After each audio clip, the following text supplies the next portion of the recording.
Hello friends, very good evening to all. मैं सोनाली सिंह आप सभी का एक बार फिर से वेलकम करती हूँ अपने यूट्यूब चैनल बीए टॉपर्स पर। और आज आप सभी के लिए मैं लेकर आ गई हूँ वाइवा के इंपॉर्टेंट टॉपिक्स, क्वेश्चंस। ठीक है, तो ये वीडियो आपके लिए बहुत ज़्यादा यूज़फुल रहने वाली है। आप बीएड फर्स्ट ईयर के एग्जामिनेशन दे चुके हैं, प्रैक्टिकल देने वाले हैं। सीआरएसयू के तो प्रैक्टिकल अभी स्टार्ट होने बाकी है। इसके अलावा मैं आपको बता दूँ, अदर यूनिवर्सिटी जो हैं हरियाणा की, उससे भी अगर आप बीएड कर रहे हैं तब भी सामान्य रूप से ये वाइवा के क्वेश्चन आपके लिए उतने ही महत्वपूर्ण हैं।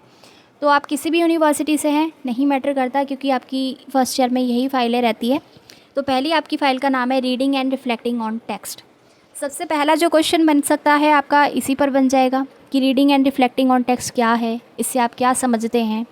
ठीक है, देखिए, तो ये चीज़ें आपको पता होनी चाहिए। एग्जामिनर पे डिपेंड करता है, वो सब्जेक्ट के नाम से पूछ लेगा आपसे, अंदर से भी पूछेगा कुछ क्वेश्चंस। तो सारी चीज़ें मैं आपको बैक टू बैक करवाने वाली हूँ, सुनिए। तो reading and reflecting on text का मतलब होता है बच्चा जो पढ़ रहा है उसको समझ रहा है, उसके बाद उसे लिखता है। ठीक है, अपने शब्दों को, अपने विचारों को लिखित भाषा के रूप में एक्सप्रेस करता है, उसका मतलब होता है रिफ्लेक्टिंग ऑन टेक्स्ट। जब एग्जामिनर आपसे पूछेगा तो आपको तब भी यही बताना है। और भाषा के कौशल तो आपको पता ही है, सुनना, बोलना, पढ़ना, लिखना। सबसे पहले बच्चा सुनता है, फिर बोलता है, पढ़ता है, देन लिखता है। ठीक है, तो यहाँ पर पढ़ने और लिखने की ही बात हो रही है। इसमें रिफ्लेक्टिंग ऑन टेक्स्ट का मतलब है लिखना। दूसरा आपसे इम्पॉर्टेंट क्वेश्चन बन जाएगा, भाषा क्या होती है या भाषा से आप क्या समझते हैं। मनुष्य विचारों एवं भावों को दूसरों तक पहुँचाना चाहता है। विचारों का यह आदान प्रदान संप्रेषण कहलाता है। संप्रेषण यानी कम्युनिकेशन। अगर आपका सब्जेक्ट इंग्लिश में है तो भी आप इस वीडियो को देख सकते हैं। तो कम्युनिकेशन करने के लिए, कम्युनिकेट करने के लिए जिस माध्यम का सबसे अधिक प्रयोग होता है वही भाषा है। आए समझ। भाषा के दो रूप होते हैं, मौखिक भाषा और लिखित भाषा।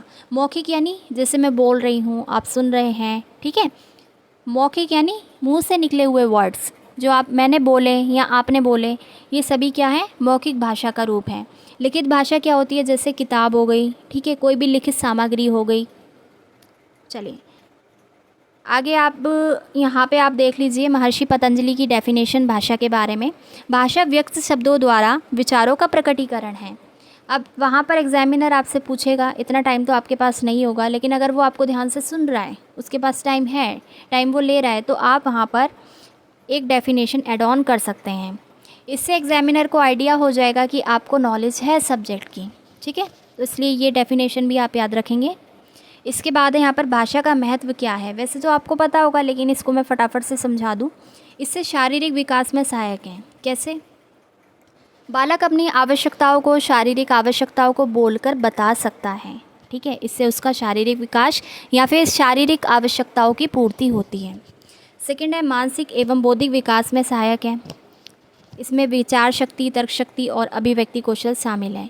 मानसिक और बौद्धिक विकास कैसे होगा? बच्चा जब चीज़ों को बोलेगा, सुनेगा। ठीक है, पढ़ाई होती है। ठीक है, मैं बोल रही हूँ, आप सुन रहे हैं, भाषा के सभी कौशल इस्तेमाल में हो रहे हैं, प्रयोग में लाए जा रहे हैं, तो इससे आपका मानसिक विकास हो रहा है, बौद्धिक विकास भी हो रहा है। ठीक है, तो हम कह सकते हैं कि भाषा से मानसिक और बौद्धिक विकास भी होता है। थर्ड है यहाँ पर भावात्मक विकास में सहायक है। अब ऐसे बहुत सारे लोकगीत और काव्य साहित्य के माध्यम से बच्चों में स्नेह, अनुभूति, सहृदयता, ठीक है, सहानुभूति, सेवा, धैर्य आदि गुणों का विकास संभव है। फोर्थ है सांस्कृतिक विकास में भी सहायक है। अब हमारी संस्कृति देखिए, अगर हम उसे भूल जाएं, ठीक है, आगे वो हस्तांतरित ना हो, संरक्षित ना हो, तो क्या होगा? किताबों में पुरानी बातें लिखी हुई हैं, उसको हम फॉलो करते हैं। ये क्या है? ये सब हमारी संस्कृति है। हमारा पहनावा, हमारी बोलचाल, हमारी भाषा है, हमारा खान पान, ये सभी संस्कृति का ही हिस्सा है, आपको पता होना चाहिए। और जो भाषा है वो संस्कृति को बचा के रखती है। बचा कर ही नहीं रखती, बल्कि उसे आगे तक नई पीढ़ी के लिए हस्तांतरित भी करती है, सुरक्षित भी रखती है। ठीक है, सब कुछ आपको पता होना चाहिए। अब ये सामाजिक विकास में भी सहायक है। कैसे? हम समाज में रहते हैं तो अपनी आवश्यकताओं को बोलकर ही तो आदान प्रदान ही तो करते हैं अपने भावों और विचारों को। हम अपने विचारों को दूसरों तक पहुंचाते हैं भाषा के माध्यम से, और दूसरों के विचारों को ग्रहण करते हैं सुन करके। तो इससे सामाजिक विकास भी होता है। लोग आसपास में या फिर साथ में बैठकर अपने विचारों को एक्सप्रेस कर सकते हैं। दैनिक व्यवहार में सहायक। ठीक है, आप दिन प्रतिदिन सुबह से उठकर शाम तक, रात तक, आपके पूरे दिन में देखते होंगे कि कितना ज़्यादा आप भाषा का प्रयोग करते हैं। ठीक है, दूध वाले से लेकर सब्ज़ी वाले से लेकर, और आपके घर में जो भी मेड हैं या आप काम के लिए आप बाहर जा रहे हैं, तो वहाँ पे भी सिर्फ़ और सिर्फ भाषा का प्रयोग होता है, जो कि बहुत महत्वपूर्ण है। तो हम कह सकते हैं ये दैनिक व्यवहार में भी सहायक है, नैतिक व चारित्रिक विकास में सहायक है। ठीक है, जैसा हम बोलेंगे वैसा हमारी पर्सनैलिटी डेवलप होगी, लोग हमें जानेंगे उसी हिसाब से। शैक्षिक विकास में सहायक है। भाषा अगर आपको आती है तो आप चीज़ों को आसानी से समझ सकते हैं, सीख सकते हैं और दूसरों को भी सिखा सकते हैं। सर्वांगीण विकास में सहायक है। सर्वांगीण, इसमें सारे ही विकास आ जाते हैं, मानसिक, शारीरिक, बौद्धिक, ठीक है, नैतिक। ज्ञान अर्जन में सहायक है, नए ज्ञान को आप सीख सकते हैं। तो भाषा सीखने के कितने ज़्यादा महत्व हैं, ठीक है, भाषा का बहुत अधिक महत्व है, आपको समझ में आ गया होगा। और ये आपने किताबों में पढ़ा होगा पहले भी, ठीक है, जब आप पेपर देकर आए हैं तो आपको ये सारी बातें पता होगी, तो इतना डिफ़िकल्ट आपके लिए नहीं है। ये सिर्फ रिवीजन वीडियो समझ के इसको आप देखेंगे, समझेंगे, क्योंकि एग्जामिनर यहाँ से आपसे बिल्कुल क्वेश्चन पूछेगा ही पूछेगा, डेफिनेटली पूछेगा। इसके अलावा सृजनात्मकता के विकास में सहायक है। ठीक है, आप क्रिएटिव हैं, लेकिन अगर आपको भाषा नहीं आती है, आप दूसरों को बता नहीं सकते हैं, दूसरों की भाषा के माध्यम से चीज़ों को नहीं सुन सकते हैं, तो आपका दिमाग उस तरीके से काम नहीं करेगा, आपकी क्रिएटिविटी उस तरीके से वर्क नहीं कर पाएगी। तो इसके लिए भी भाषा ज़रूरी है, भाषा का महत्व इसके लिए भी है। इसके लिए सृजनात्मकता के विकास के लिए। प्रशासनिक दृष्टि से भी भाषा बहुत महत्वपूर्ण है। क्यों? हमारे देश का या किसी भी देश का जो कॉन्स्टिट्यूशन है उनका, या जैसे भी उनकी कानून व्यवस्था चलती है, वो सब लिखित रूप में ही तो चलती है। तो हम कह सकते हैं कि प्रशासनिक दृष्टि से भी भाषा का महत्व है। केंद्र स्तर पर और राज्य स्तर पर, दोनों स्तर पर महत्व है। व्यावसायिक दृष्टि से भी महत्व है। व्यवसाय जैसे कि पत्रकारिता है, अनुवाद कार्य, अनुसंधान कार्य, टाइपिंग, ठीक है, स्टेनोग्राफी, शिक्षण आदि सभी में आपको हिंदी भाषा या जो भी भाषा का प्रयोग देखने को मिलता है। क्योंकि हम भारत में रहते हैं तो यहाँ पर अधिकतर हिंदी भाषी लोग हैं, तो हिंदी भाषा का बहुत महत्व हम कह सकते हैं। भाषा अर्जन की प्रक्रिया क्या होती है? सुनना, बोलना, पढ़ना, लिखना, ये सीक्वेंस है। इसको श्रवण भी बोलते हैं, सुनने को, बोलने को अभिव्यक्ति बोलते हैं, पढ़ना यानी वाचन। आया समझ? लिखने को लेखन भी कहा जा सकता है। तो आपको कंफ्यूज नहीं होना है अगर आपसे एग्जामिनर पूछ ले श्रवण से आप क्या समझते हैं, ठीक है, अभिव्यक्ति क्या है, अभिव्यक्ति का माध्यम क्या हो जाएगा? भाषा। समझ में आ रहा है? वीडियो पसंद आ रही है तो वीडियो को लाइक शेयर कर देना। और आपके पास इतना टाइम तो है नहीं कि प्रैक्टिकल फाइल को डिटेल में पढ़ना शुरू करेंगे, है ना। आप में से काफ़ी सारे स्टूडेंट ऐसे भी होंगे जिन्होंने खुद से फाइल नहीं बनाई है, ये मुझे पता है। जिन्होंने बनाई है उनको तो ये सारी चीज़ें पता होगी, लेकिन जिन्होंने नहीं बनाई है उनके लिए ये कंटेंट बहुत इंपॉर्टेंट है। आगे है श्रवण कौशल को विकसित करने के क्या तरीके हैं, आपको पता होना चाहिए। सस्वर वाचन यानी कि खुद से पढ़ना। प्रश्नोत्तर विधि, जब हम या टीचर हमसे क्वेश्चन पूछेगा, स्टूडेंट से क्वेश्चन करेगा तो सामने से उत्तर आएगा, इससे भी भाषा का विकास होगा। कहानी कहना और सुनना, ठीक है, भाषा का यानी श्रवण कौशल का विकास होगा, सॉरी, ठीक है। शुद्धलेख, शुद्धलेख क्या होती है? डिक्टेशन। टीचर एक एक वर्ड बोलता है और स्टूडेंट उसको सही सही लिखने का प्रयास करते हैं, ठीक है। सुनकर लिख रहे हैं तो इसका मतलब श्रवण कौशल का विकास होता है। भाषण से भी श्रवण कौशल का विकास होता है, ध्यान से सुनते हैं हम किसी का भाषण। वाद विवाद से भी होता है, यानी कि डिबेट से। आदेश निर्देश, कोई हमें आदेश दे रहा है, आपके टीचर ही हैं या फिर आपके पेरेंट्स हैं, तो उससे भी हमारे श्रवण कौशलों का विकास होता है। जैसा हम सुनते हैं वैसा बोलते हैं, इसलिए हम कहते हैं कि बच्चों के सामने आदर्श भाषा प्रस्तुत करनी चाहिए, शब्दों का सही इस्तेमाल करना चाहिए। आगे इसमें पाठ्य सहगामी क्रियाएं, बहुत सारी ऐसी एक्टिविटीज़ होती है जिससे कि श्रवण कौशल का विकास किया जा सकता है। फिर है श्रवण उपकरण, बहुत सारे ऐसी कहानी हो गई जैसे कि, ठीक है, ऑडियो सुनाना बच्चों को, ऑडियो में स्टोरी सुनाना, कुछ भी हो सकता है इसमें, सॉन्ग सुनाना, पोएम सुनाना ऑडियो में, इससे भी विकास होता है श्रवण कौशल का। आगे है मौखिक अभिव्यक्ति कौशल को विकसित करने के क्या तरीके हैं। मौखिक यानी बोलकर, बच्चे बोलना कैसे सीखेंगे, तो मौखिक अभिव्यक्ति कौशल के क्या तरीके हैं? सस्वर वाचन यानी खुद से पढ़ना, कविता पाठ, बच्चे कविता पढ़ते हैं एक साथ, है ना, उससे भी वो बोलना सीख जाते हैं। फिर एक कहानी सुनाना, चित्र वर्णन, बच्चों को चित्र दिखाया जाए और बच्चों से पूछा जाए इसमें आपको क्या क्या दिख रहा है, तो वो बोलने के लिए प्रेरित होंगे, इससे भी मौखिक विकास होगा। प्रश्नोत्तर, बच्चों से हम क्वेश्चन करेंगे तो वो जाहिर है वो आंसर देंगे ही देंगे, जब आंसर देंगे तो इससे हम कह सकते हैं उनका मौखिक विकास हो पा रहा है। वार्तालाप यानी आपसी कन्वर्सेशन, संवाद, वाद विवाद, डिबेट, भाषण, सार कथन, ठीक है, नाटक मंचन, इसके बाद यहाँ पर अंताक्षरी, टेप रिकॉर्डर, टेलीफोन। तो बस आपको ये पता होना चाहिए मौखिक अभिव्यक्ति क्या है। आप अपने आप सोच सोच के बता सकते हैं, बाकी इसको आप फटाफट से रीड करके जाएंगे ताकि आपको वहाँ पर दिक्कत ना हो, वाइवा में कॉन्फिडेंस के साथ अपने आंसर आप कर पाएँ। पठन कौशल की क्या क्या विधियाँ हैं, विधि पूछ ले अगर आपसे, फिर आप क्या करेंगे। तो ये विधि यानी मेथड है, ठीक है। रीडिंग स्किल को डेवलप करने के क्या क्या मेथड्स हैं आपको बता दें। पहला है यहाँ पे वर्ण विधि। सबसे पहले इसमें बच्चों को वर्ण सिखाया जाता है। शब्द विधि में शब्द सिखाया जाएगा। वाक्य विधि में वाक्य सिखाए जाएंगे। ध्वनि साम्य विधि में वर्ड्स को कंबाइंड करके चीज़ें एक जैसे जो वर्ड्स होते हैं ना, साम्य का मतलब होता है जैसे हल, कल, पल, ये सारे वर्ड्स, ठीक है। तो इसमें ध्वनि एक जैसी आ रही है तो ध्वनि साम्य विधि। कविता विधि में बच्चों को कविता पढ़नी सिखाई जाती है। सहचर्य और संगति विधि में, कि मॉन्टेसरी विधि को भी कहा जाता है सहचर्य और संगति विधि।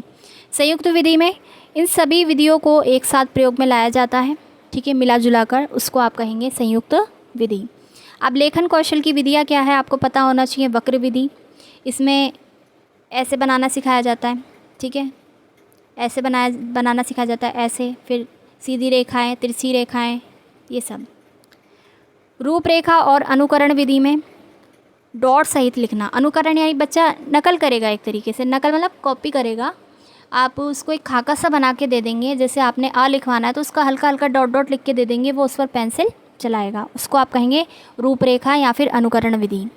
इसके बाद है स्वतंत्र अनुकरण विधि, सिर्फ देखकर लिखना, ठीक है।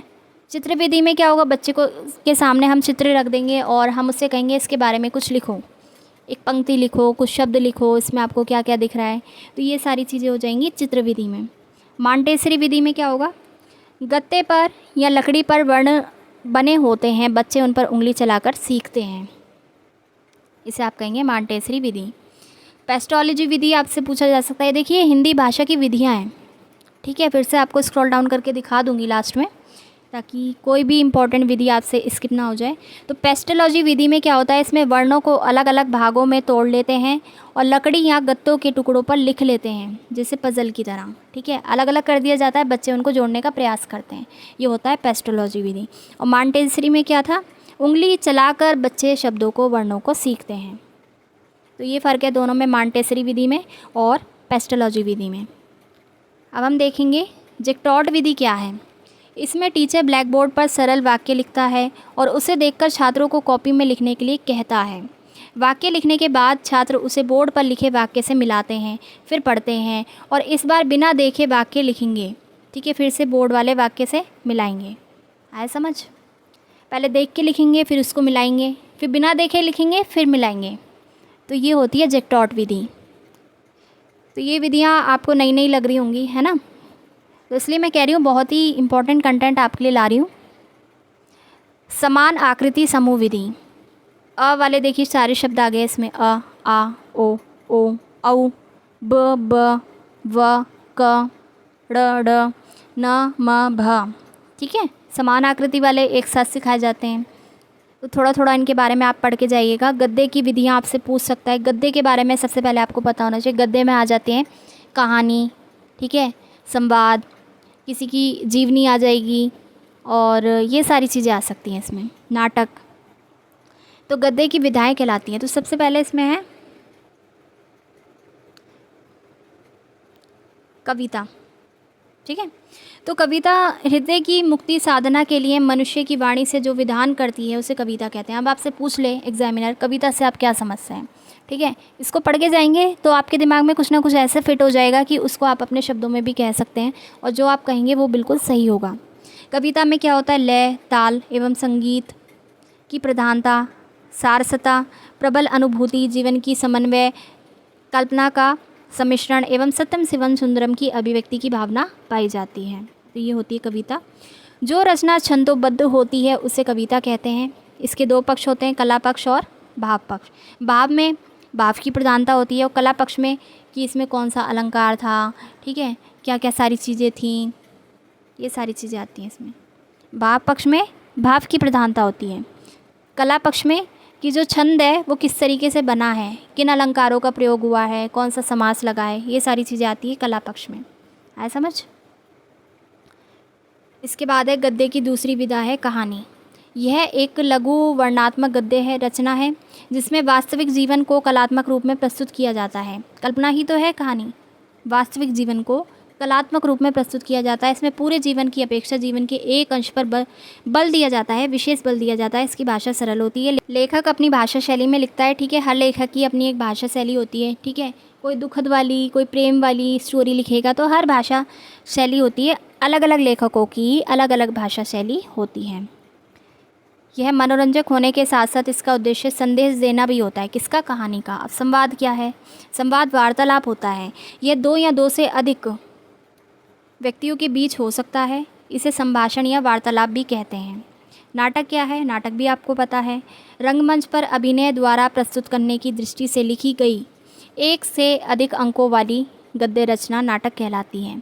इसमें अभिनय और संवाद पर विशेष बल दिया जाता है, ठीक है। आपने कभी ना कभी मंच पर होता हुआ नाटक तो देखा होगा, तो उसी की बात हो रही है यहाँ पर, ठीक है। तो ये थे रीडिंग एंड रिफ्लेक्टिंग के कुछ इंपॉर्टेंट टॉपिक, क्वेश्चंस, जिसको आपको पढ़ के जाना है अपने वाइवा के लिए। इतना आपके लिए इनफ होगा और कहीं से भी कुछ भी आपको करके जाने की ज़रूरत नहीं है। अपनी फ़ाइल्स अगर आप प्रिपेयर करना चाहते हैं, मेरे चैनल पे कुछ फ़ाइलें पड़ी हैं, उनको देख लीजिए। वैसे अभी तक आपकी फ़ाइल प्रिपेयर हो जानी चाहिए थी, लेकिन फिर भी अगर आपके मन में कोई भी क्वेरी है, कोई डाउट है, तो नीचे कमेंट सेक्शन में मुझे पूछ सकते हैं। फिर से मैं आपको धीरे धीरे दिखा देती हूँ reading and reflecting on text के इम्पॉर्टेंट टॉपिक्स, ठीक है। ये देखिए, महत्व पड़ जाइएगा भाषा का। भाषा अर्जन की प्रक्रिया क्या है, कौशल क्या है, श्रवण कौशल को कैसे विकसित करेंगे आप, ये आपको पता होना चाहिए। मौखिक अभिव्यक्ति कौशल को कैसे विकसित करेंगे, ये पता होना चाहिए। पठन कौशल की क्या क्या विधियां हैं, वर्ण विधि, शब्द विधि, वाक्य विधि, ध्वनि साम्य विधि, कविता विधि, सहचर्य संगति विधि और संयुक्त विधि। लेखन कौशल की विधि देख लीजिएगा। तो ये कुछ बेसिक सी चीज़ें हैं जो आपको पता होनी ही चाहिए जब आप इस सब्जेक्ट का वाइवा देने के लिए जा रहे हैं, ठीक है। वीडियो अगर पसंद आई हो और अगली फ़ाइल पर भी ऐसी वीडियो आप चाहते हैं, ठीक है। एक फ़ाइल का नाम है आपकी अंडरस्टैंडिंग द सेल्फ और दूसरी आपकी ICT की है। एक और है तो drama and art in education. तो उससे रिलेटेड भी इंपॉर्टेंट जो भी वाइवा के क्वेश्चन बनेंगे वो सब आपको मेरे चैनल पे देखने को मिलेंगे बैक टू बैक। बस चैनल को सब्सक्राइब कर लेना ताकि नई वीडियो का नोटिफिकेशन आप तक तुरंत से पहुँच सके। मैं मिलती हूँ अगली बार नेक्स्ट वीडियो में, तब तक अपना ख्याल रखिए। Thanks for watching.